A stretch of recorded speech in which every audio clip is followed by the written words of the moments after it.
Hare Krishna. Welcome all of you for today's isopanishad session. Let us begin with prayers. Nama Om Vishnu Padaya Krishna Presthaya Bhutale Srimate Bhakti Vedanta Swamin Nitinamine Namaste Saraswate Deve Gauravani Pracharine Nirvishesha Shunyavadi Paschatya Deshatarine Jaya Shri Krishna Chaitanya Prabhu Nityananda Shri Advaita Gadadhara Shri Vasadi Gaura Bhakta Vrinda Hare Krishna Krishna Krishna Hare Hare Hare Rama Rama Rama Hare Hare. Reading from the book Sri Ishopanishad, the knowledge that brings one nearer to the Supreme Personality of Godhead, Krishna, by His Divine Grace Vishwaguru Abhay Charanaravinda Bhakti Vedanta Swami Srila Prabhupada.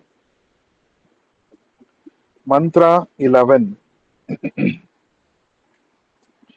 Vidyam cha avidyam cha yaha tadvedo bhayam saha vidyaya mrityum tirtva vidyaya amritam ashnute avidyaya mrityum tirtva vidyaya amritam ashnute. Translation and purport by His Divine Grace Vishwaguru Abhay Charanaravinda Bhakti Vedanta Swami Srila Prabhupada. Translation. Only one who can learn the process of nescience and that of transcendental knowledge side by side can transcend the influence of repeated birth and death and enjoy the full blessings of immortality. Purport by Srila Prabhupada. We will continue to read from where we left in the last session.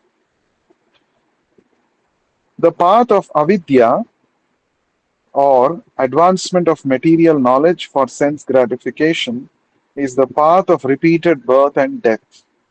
As he exists spiritually, the living entity has no birth or death. Birth and death apply to the outward covering of the spirit soul, the body. Death is compared to the taking off and birth to the putting on of outward garments. Foolish human beings who are grossly absorbed in the culture of avidya, nescience, do not mind this cruel process. Enamored with the beauty of the illusory energy, they undergo the same miseries repeatedly and do not learn any lessons from the laws of nature. Therefore, the culture of vidya or transcendental knowledge is essential for the human being. Sense enjoyment in the diseased material condition may be restricted as far as possible. Unrestricted sense enjoyment in this bodily condition is the path of ignorance and death. The living entities are not without spiritual senses. Every living being in his original spiritual form has all the senses which are now materially manifested, being covered by the material body and mind. The activities of the material senses are perverted reflections of the activities of the original spiritual senses. In his diseased condition, the spirit soul engages in material activities under the material covering. Real self enjoyment is possible only when the disease of materialism is removed. In our pure spiritual form, free from all material contamination, real enjoyment of the senses is possible. A patient must regain his health before he can truly enjoy sense pleasure again. Thus, the aim of human life should not be to enjoy perverted sense enjoyment, but to cure the material disease. Aggravation of the material disease is no sign of knowledge, but a sign of avidya, ignorance. For good health, a person should not increase his fever from 105 degrees to 107 degrees, but should reduce his temperature to the normal 98.6. That should be the aim of human life. The modern trend of material civilization is to increase the temperature of the feverish material condition, which has reached the point of 107 degrees in the form of atomic energy. Meanwhile, the foolish politicians are crying that at any moment the world may go to hell. That is the result of the advancement of material knowledge and the neglect of the most important part of life, the culture of spiritual knowledge. Sri Ishopanishad herein warns that we must not follow this dangerous path leading to death. On the contrary, we must develop the culture of spiritual knowledge so that we may become completely free from the cruel hands of death. This does not mean that all the activities for the maintenance of the body should be stopped. There is no question of stopping activities, just as there is no question of wiping out one's temperature altogether when trying to recover from a disease. To make the best use of a bad bargain is the appropriate expression. The culture of spiritual knowledge necessitates the help of the body and mind. Therefore, maintenance of the body and mind is required if we are to reach our goal.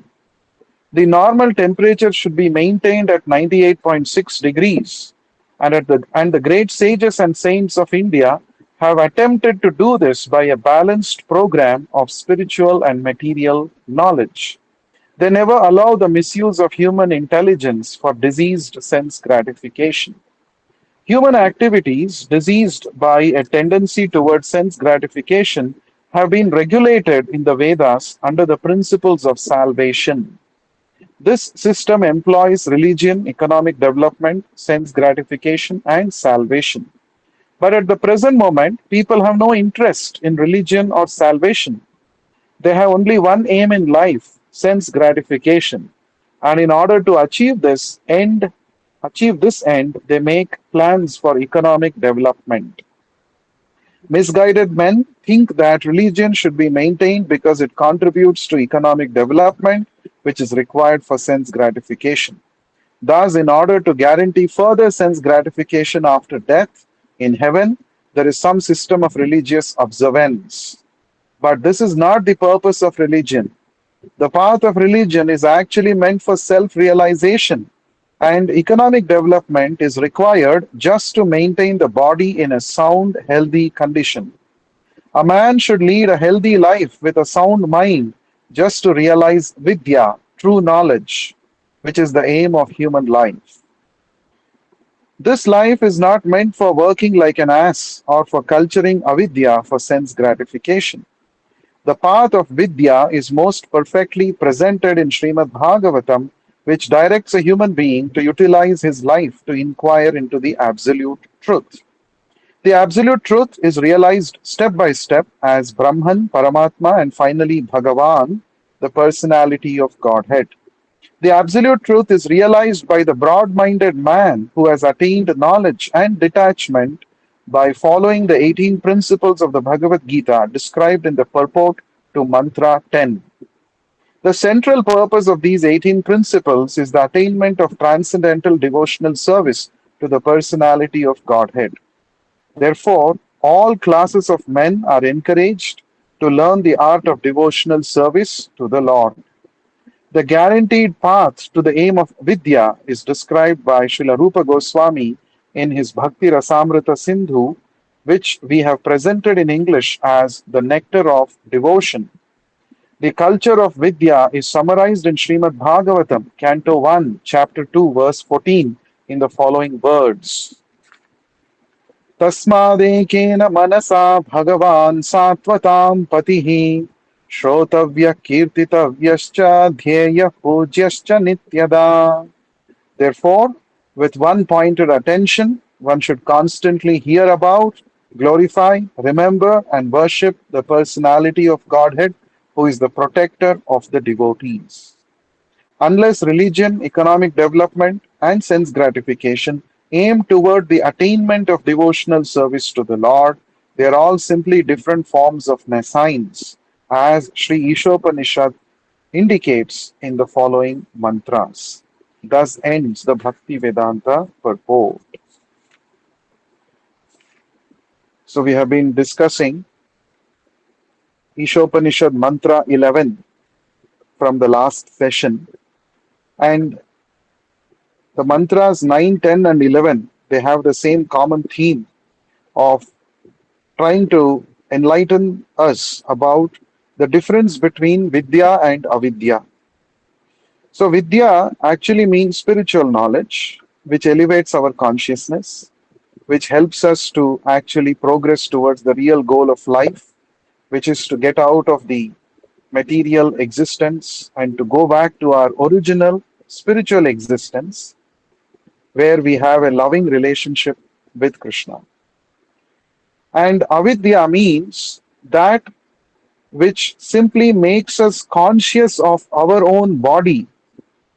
Avidya makes us think that we are the body, and it increases our bodily conception of life, and it makes us feel that we can settle down in this material world by making some adjustments, fine adjustments, coarse adjustments we can make and settle down in this material world.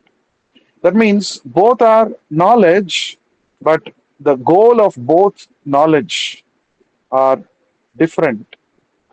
Since the material knowledge simply keeps us in ignorance, it cannot be truly called as knowledge. That is why material knowledge has been, Prabhupada explains it as avidya. He uses the word avidya to explain material knowledge. And that too, that material knowledge which is gained only for the sake of sense gratification, that is definitely avidya, right? Just because, I want to enjoy my senses to the maximum extent, therefore, I want to explore the laws of nature so that I can exploit the resources of the material nature, so that I can enjoy my sense gratification to the maximum possible extent.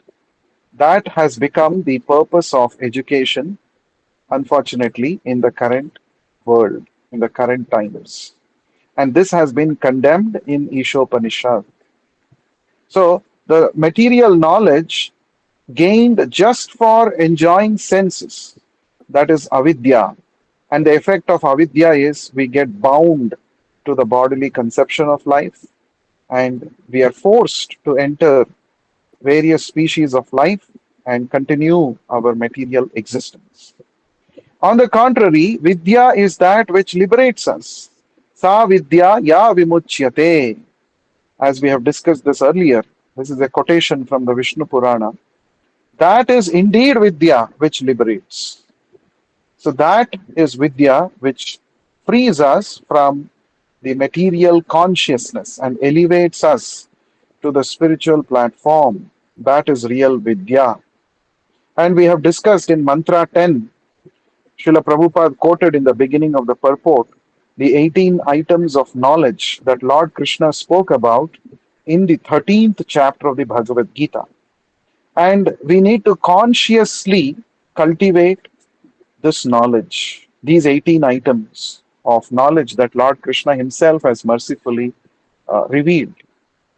Now, one important thing that Srila Prabhupada mentions here in this purport, let us read this part once again. So, Prabhupada, we all know about the general understanding in the Sanatana Dharma about the Chaturvidha Purusharthas, the four kinds of achievements or perfections that every human being should achieve as per the traditional Sanatana Dharma. We know these are called Chaturvidha Purusharthas, and they are Dharma, Artha, Kama, and Moksha. Dharma means religious principles, executing some religious rituals, and Artha means economic development, being materially prosperous and wealthy. And third one is Kama, sense gratification, satisfaction of one's senses. And fourthly, Moksha. Moksha means liberation or salvation. So these are the four aims of human life according to the Sanatana Dharma. But this has been misunderstood by people. And Srila Prabhupada reveals how this has been misunderstood by people. Let us read this part of the purport.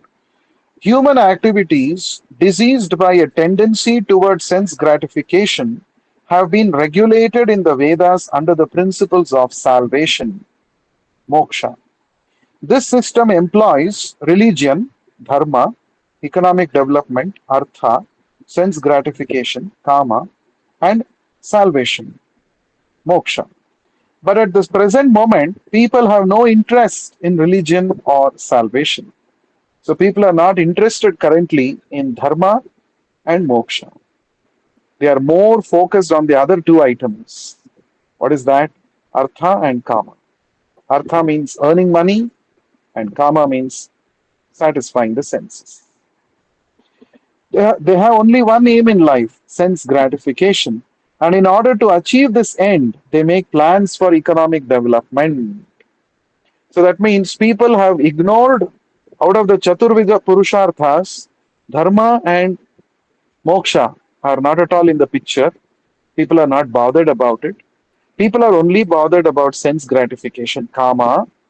And in order to achieve Kama, they are working hard for Artha, for economic development. That means it's not a holistic development.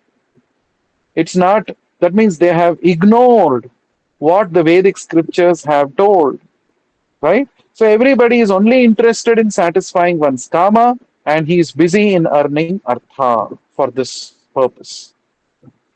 And these people are actually called misguided men. So Prabhupada is saying, misguided men think that religion should be maintained because it contributes to economic development, which is required for sense gratification. So people, even though some dharmic activities they engage in, because they are misguided, they don't know what is the actual purpose of life.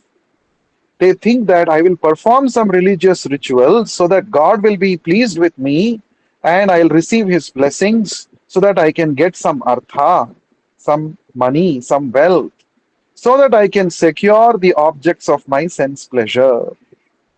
That means worship of God is also, it has become it is done only for artha and kama, right? Thus, in order to guarantee further sense gratification after death in heaven, there is some system of religious observance, right? So people think that, oh, next life, if I can be born in heaven, I can enjoy higher grade of sense gratification. Therefore, let me do some religious rituals which will help me to gain entry into heaven. Now, this is exactly what Lord Krishna warns us in the second chapter of the Bhagavad Gita, where he says, Yam imam pushpitam vacham pravadanti avipaschitaha. So those who are avipaschitaha, those who are not very intelligent, they get attracted to the flowery language of the Vedas, which promise heavenly pleasures for those who engage in religious rituals. And this is not a very intelligent thing to pursue. This is what Lord Krishna says. Why? Because Krishna says, Traigunyo Vishaya Veda Nistraigunyo Bhavarjuna. O Arjuna, and through Arjuna, Krishna is telling all of us, this religious rituals, which will give you some sort of heavenly pleasures in the next life, they will keep you bound to the three gunas, which means you will have to take repeated birth and death. This is not a very intelligent thing. Therefore, you should aim to become nistraigunyaha. You should act in such a way that you become free from the influence of the three gunas and hence gain liberation and come back to me. I am waiting for you. We can have an eternal life full of knowledge and bliss in the association of Krishna.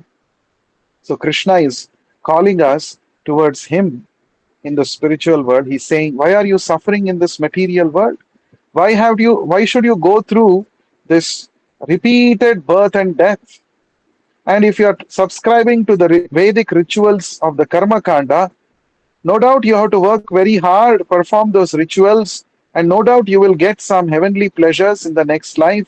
But kshine punye martyalokam vishanti. Once your punya balance is over, you have to again fall down from hell, from heaven, sorry.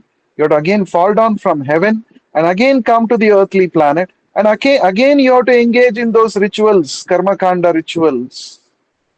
So in this way, you perform rituals, you go up, and your karma balance, punya karma balance is over. Again, you fall down. Again, you engage in accumulating punya. Again, you go. Again, you come. This is like a merry-go-round. You're going up and down, up and down, up and down. This is not the purpose of human life. So you are simply becoming a ritualistic person without actually knowing the way out of this material existence. So Krishna is saying, I'm speaking this knowledge of Bhagavad Gita to make you intelligent, to get you out of this merry-go-round, to get you out of this repetition of birth and death. So we have to become intelligent and cultivate vidya, the spiritual knowledge that Krishna has spoken in the Bhagavad Gita. We have to act according to that knowledge. We should not be interested in temporary material pleasures. We must be interested in an eternal life full of knowledge and bliss in the association of Krishna. And it is very much possible to achieve that. This human life is actually meant for that. So we have to perform the activities of Krishna consciousness. And what are the activities of Krishna consciousness? Lord Krishna himself says, he says, Manmana bhava mad bhakto madhyaji mam namaskuru. He says you just have to do these four things. Manmana, you think of me. Right? Bhava mad bhakto, you become my devotee. Madhyaji, you worship me. And mam namaskuru, you offer your respects unto me. If you do these four things, you will come back to me without doubt.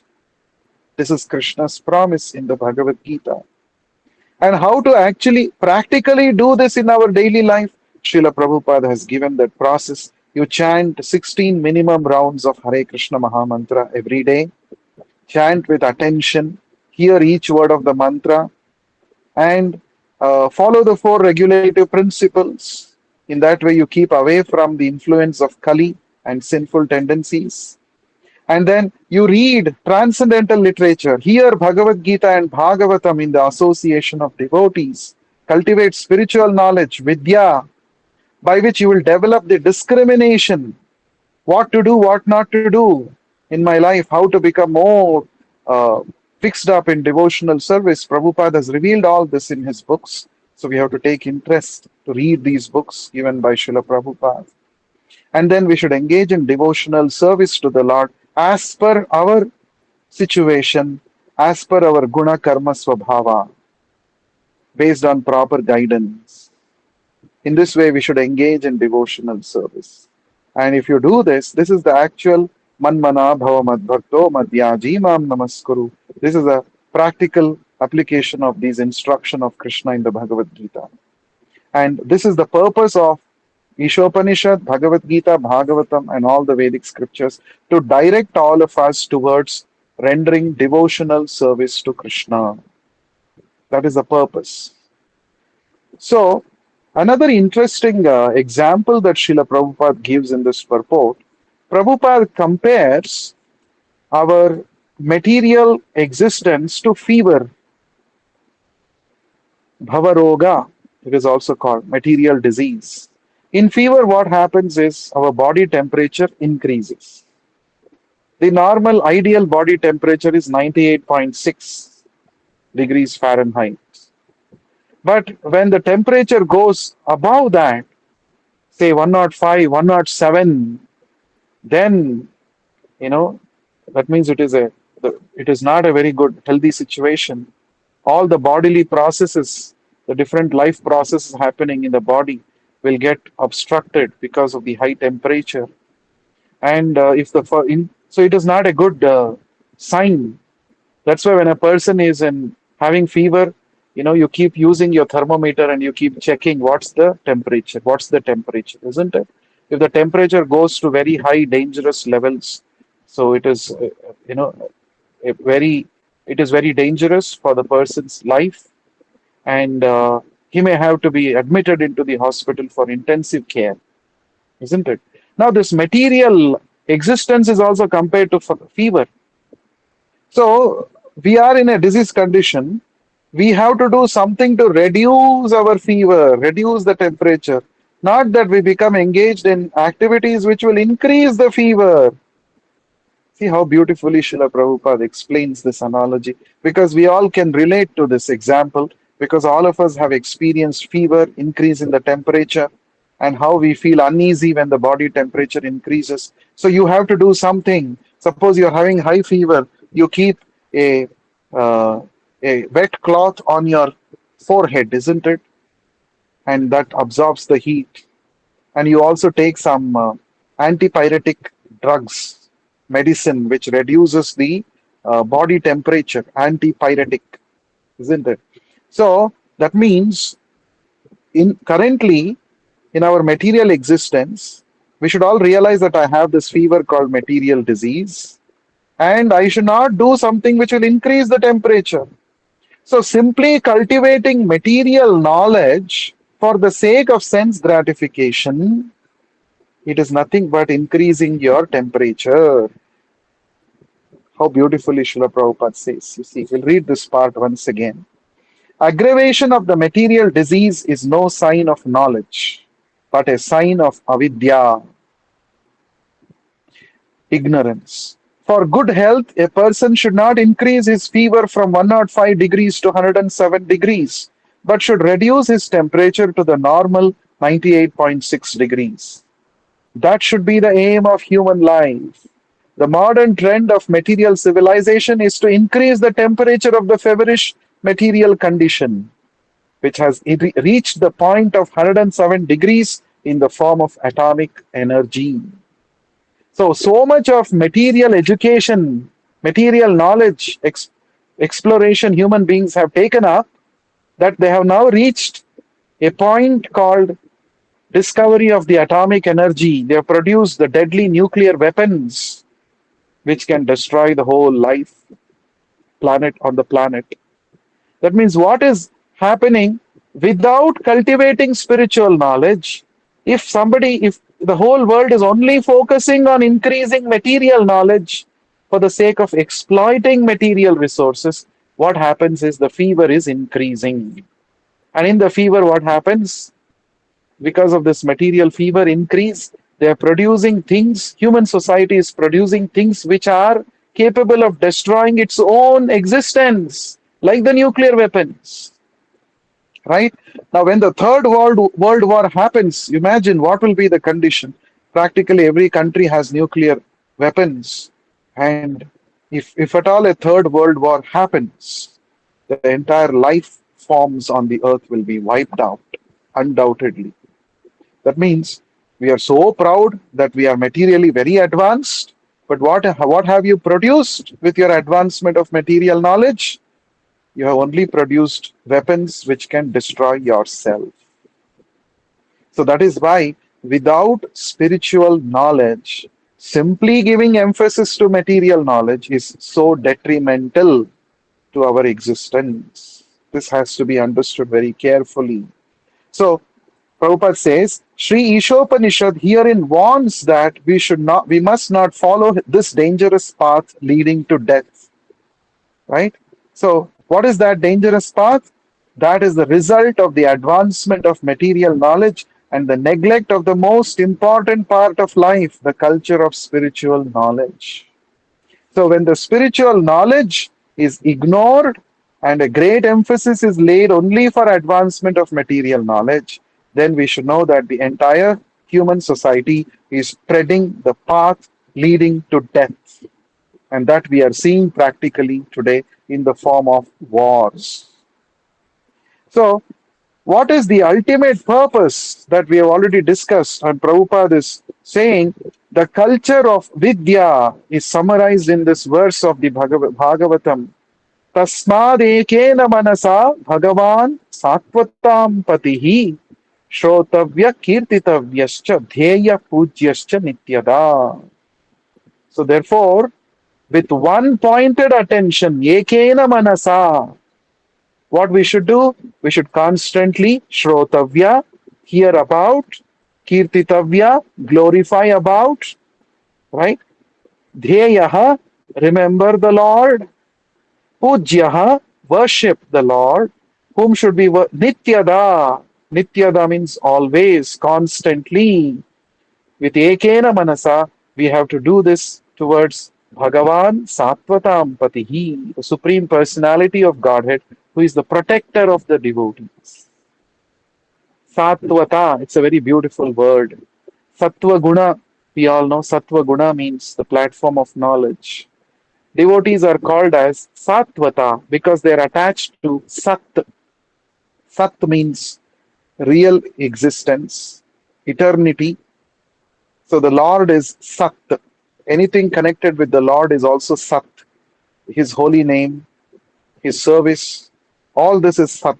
So those who are attached to the Sat, the devotees, they are called Sattvata. And the Lord is their Pati. Pati means one who maintains, one who protects. So the Lord is called Sattvatam Pati because he is the master, the protector of the Sattvatas, the devotees who are attached to the Sat, to the Lord, to his service. So we should all become Sattvatas. That is the purpose of Ishopanishad and the entire Vedic literature. Right now, the material civilization is all becoming Asattvata. They're attached to the Asat, temporary pleasures. And the result is fear. The result is uncertainty. But if you become Sattvata, attached to the Lord and His service, then we can be 100% assured that the Lord is going to protect me in any condition. I don't have to worry. So we get fearlessness.